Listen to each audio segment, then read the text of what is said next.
अस्सलाम वालेकुम रहमतुल्लाहि बरकातहू मेरे प्यारे दोस्तों आज की इस वीडियो में हम बात करने वाले हैं हज के वक्त कुर्बानी के लिए जानवर कहाँ से लाया जाता है और फिर उनका क्या होता है। तो प्यारे दोस्तों इस वीडियो में हम आपको बताएंगे। तो प्यारे दोस्तों वीडियो बहुत ही इंपॉर्टेंट है, तो आप लोगों से गुजारिश है कि दिल से वीडियो को लाइक करके पूरा ज़रूर देखिएगा। वीडियो देखने के लिए जिन लोगों ने अभी तक हमारे चैनल वर्ल्ड इन्फो न्यूज को सब्सक्राइब नहीं किए हैं तो प्लीज़ दोस्तों हमारे चैनल को सब्सक्राइब कीजिए और इस बेल आइकन को ज़रूर दबाइए ताकि मेरा हर पहला वीडियो सबसे पहले आप तक पहुँचे। तो चलिए दोस्तों शुरू करते हैं इस वीडियो को। दोस्तों हज बहुत ही अहम और बहुत इबादत है, इसके बहुत सारे फजाइल हैं। हज़रत अबू हुरैरा रज़ियल्लाहु ताला अन्हु से रिवायत है कि रसूल सल्लल्लाहु अलैहि वसल्लम ने फरमाया है कि जो शख्स अल्लाह की खुशनुदी और रजामंदी हासिल करने के लिए हज करे और दौरान सफ़र गुनाह और नाफरमानी से अपने आप को बचाए तो वह हज करके गुनाहों से ऐसा पाक और साफ हो जाता है जैसे उस दिन था जिस दिन उसकी माँ ने उनको जना था। एक हदीस में है कि हज और उम्रा करने वाले अल्लाह तबारक व तआला के मेहमान हैं। अगर वह अल्लाह तबारक व तआला से दुआ करे तो अल्लाह तबारक व तआला उनकी दुआ कबूल फरमाए और वह अल्लाह तबारक व तआला से मगफिरत तलब करे तो अल्लाह तबारक व तआला उनकी मगफिरत फरमाए।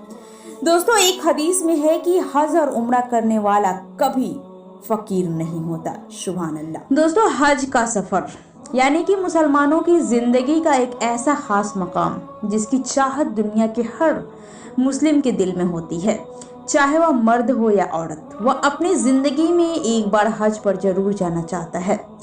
हज इस्लाम के 5 सिद्धांतों में से एक है। इस्लाम मजहब के अनुसार ऐसी मान्यता है कि अगर कोई मुस्लिम आर्थिक रूप से इतना सक्षम है कि वह हज का सफ़र खर्च करके वहन कर सके, उसको अपने जीवन काल में कम से कम एक बार हज करने के लिए सऊदी अरब के मक्का मदीना की ज़ियारत ज़रूर करना चाहिए।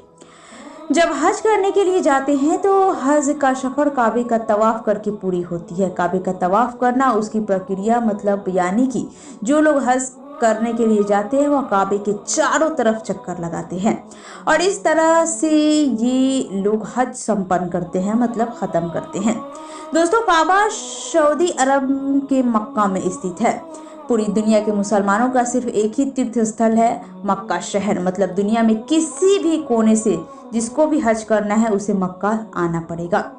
हज करने में पूरे 5 दिन का वक्त लगता है क्योंकि इसमें कई तरह की रस्में होती है जिनको इन 5 दिनों के दौरान पूरा करना पड़ता है।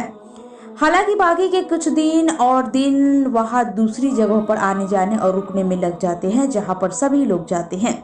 दोस्तों हज का सफर को पूरा तभी माना जाता है जब हज पर गया व्यक्ति कुर्बानी देता है, मतलब जितने भी लोग हज पर जाते हैं उनको यह काम करना जरूरी होता है। उन्हें अपनी तरफ से एक जानवर की कुर्बानी देनी होती है। दोस्तों आपको बता दें कि हज के जिन जानवरों को कुर्बानी दी जाती है उनमें ऊंट, भेड़ और बकरा शामिल है और यह कुर्बानी ईद उल अजहा के दिन यानी कि बकरीद के दिन दी जाती है। और कुछ आंकड़ों के अनुसार साल 2015 में 15 लाख से लगभग मुस्लिम लोग दुनिया भर से हज करने के लिए गए थे और इतने ही लोगों के द्वारा वहाँ कुर्बानी दी गई। एक शहर में 20 लाख जानवरों की कुर्बानी देना कोई छोटा मोटा काम नहीं है और एक ही दिन में एक ही समय में यह कैसे संभव है। और सबसे बड़ा सवाल तो यह है कि इन जानवरों को कुर्बानी देने के बाद इनका क्या किया जाता है।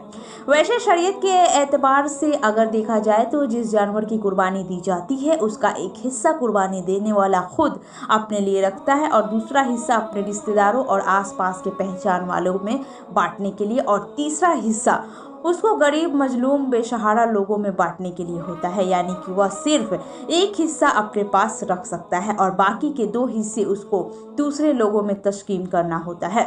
लेकिन जब एक ही जगह पर लाखों जानवर काटे जाएंगे तो कुर्बानी का एक हिस्सा ना तो कोई हाजिर रख सकता है और ना ही बचे हुए बाकी के 2 हिस्से वहाँ बांटे जा सकते हैं, क्योंकि वहाँ कोई भी इतना गरीब नहीं है और अगर होंगे भी तो ना के बराबर।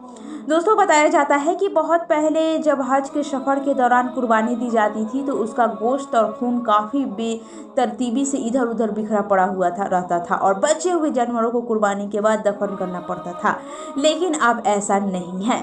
अत्याधुनिक तकनीक का इस्तेमाल करते हुए सऊदी सरकार ने ऐसे इंतजाम कर दिए हैं जिससे किसी भी तरह की परेशानी नहीं होती है और सब काम एक ही दिन में बड़ी साफ सफाई से साफ निपट जाती है। आज से लगभग 35 साल पहले सऊदी सरकार ने एक प्रोजेक्ट शुरू किया था जिसका नाम था यूटिलाइजेशन ऑफ हर्ट मीट।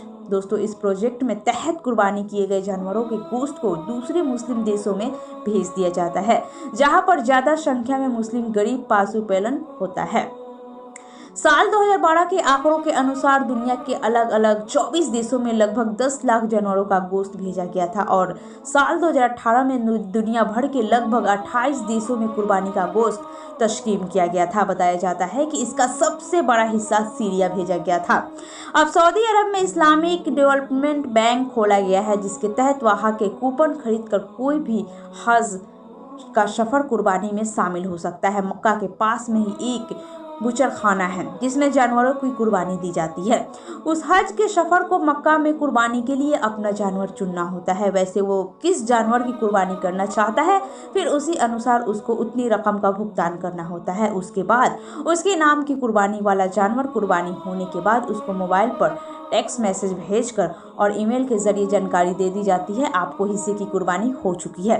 तो इस तरह से होता है सऊदी अरब के मक्का में हज सफर के दौरान कुर्बानी का सिस्टम। अब बात आती है इतने लाख जानवर एक साथ कहां से लाए जाते हैं। तो दोस्तों, आपको बता दें कि यह दुनिया भर के कई देशों से इन जानवरों को इंपोर्ट किया जाता है और सबसे ज़्यादा जानवर को सोमाली से इंपोर्ट किया जाता है। सोमालीलैंड के लोग अधिकतर पशुपालन व्यवसाय करते हैं, लेकिन अब ऑस्ट्रेलिया और सूडान भी बड़े पशुपालन देश बन गए हैं। इसके अलावा पाकिस्तान सहित कुछ और भी देश है जिसके जानवरों को इंस्पेक्ट किया जाता है। और तो दोस्तों, आपको इस तरह की पूरी बात समझ में आ चुकी होगी। ऐसे ही और इस्लाम और हज से जुड़ी जानकारी पाने के लिए आप हमारे यूट्यूब चैनल को सब्सक्राइब कर लीजिए। हम आपको इसके बारे में और अपडेट देते रहेंगे। आपसे अगले वीडियो पे फिर मुलाकात होगी। तब तक अपना ख्याल रखिए और इस वीडियो को लाइक कीजिए और ज़्यादा से ज़्यादा शेयर कीजिए। ठीक है दोस्तों, अस्सलाम वालेकुम, अल्लाह हाफिज़।